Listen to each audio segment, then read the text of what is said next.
નમસ્કાર, GSTV news જોઈ રહ્યા છો આપ. હું છું માનસી. વાત કરીશું અષાઢમાં અનુરાધાની. તો જે રીતે અત્યારે હાલ મહત્વપૂર્ણ સમાચાર મળી રહ્યા છે સુરતથી.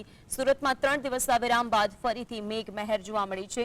3 દિવસ પછી ફરી એક વખત સુરત પર મેઘું મહેરબાન થયું છે. અમરોલી, છાપરા ભાટા, વરિયાવ, જહાંગીરપુરા સહિતના વિસ્તારોની અંદર સવારથી જબરદસ્ત વરસાદ વરસી રહ્યો છે.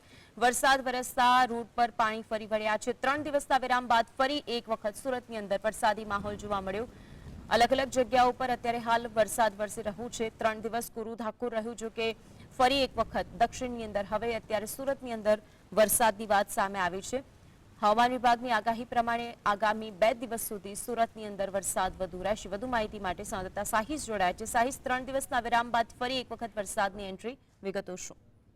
જે બિલકુલ 3 દિવસના વિરામ બાદ ફરીથી સુરત શહેરમાં મેઘમહેર જોવા મળી રહ્યો છે. ત્યારે વહેલી સવારે વાતાવરણમાં અચાનક જ પલટો આવ્યો હતો અને એકાએક અલગ અલગ વિસ્તારોની અંદર વરસાદી માહોલ જોવા મળ્યો હતો. જેની અંદર અમરોલી, છાપરાભાટા, મંજુરા ગેટ, અટવા ગેટ સહિતના ઉધના, ડિંડોલી સહિતના વિસ્તારોની અંદર વરસાદી માહોલ જોવા મળ્યો હતો. વહેલી સવારથી જે રીતના વરસાદી માહોલ જોતાની સાથે શહેરની અંદર ઠંડક પસરી છે. 3 દિવસથી જે રીતના વરસાદે વિરામ લીધો હતો અને અચાનક જ આજે વહેલી સવારથી જે રીતના વરસાદ વરસી રહ્યો છે ત્યારે કામ ધંધા અર્થે જતા લોકો પણ ભીંજાઈ ગયા હતા. એટલું જ નહીં પરંતુ ક્યાંક ને ક્યાંક હવે ગરમીથી રાહત મેળવવા માટે હવે જે રીતના અચાનક જ વરસાદ પડ્યો છે અને તેના લીધે શહેરમાં વહેલી સવારથી અત્યાર સુધી ઠંડક પસરી જોવા મળી રહી છે. છૂટાછવાયો વરસાદ હાલ જોવા મળી રહ્યો છે. અલગ અલગ વિસ્તારની અંદર વરસાદ વરસી રહ્યો છે. અલગ અલગ વિસ્તારની અંદર છૂટો છવાયો વરસાદ જોવા મળી રહ્યો છે. જી, આભાર સાહિસ માહિતી આપવા માટે.